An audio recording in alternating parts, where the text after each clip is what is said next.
নমস্কার বন্ধুরা, confederation of state government এমপ্লয়িজের পর এবার ইউনিটি ফোরামের তরফ থেকেও chief secretary government of West Bengal এবং additional chief secretary government of West বেঙ্গলকে ডিএ মামলার যে রায়, সে রায়ের পরিপ্রেক্ষিতে কিন্তু একটি চিঠি বা নোটিশ পাঠানো হয়েছে।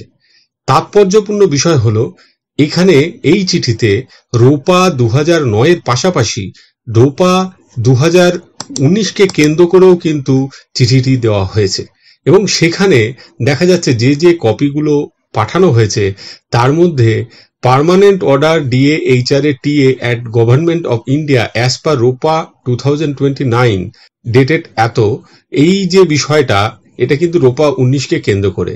আবার যে আরটিআই গুলো করা হয়েছিল 8/1/2020-তে, যেটা দেবপ্রসাদ হালদার করেছিলেন, যাতে জানতে চাওয়া হয়েছিল পার্ট 2 যে রোপা 2019-এর, সেই পার্টটি সম্পর্কে সেই বিষয়টারও উল্লেখ রয়েছে। পাশাপাশি এখানে যে কপিটা দেওয়া হয়েছে, ডিয়ারনেস অ্যালাওয়েন্স চার্ট যেটা দেওয়া হয়েছে, সেটা 1/4/2008 থেকে খুব তাৎপর্যপূর্ণ আনটিল 30/4/2025।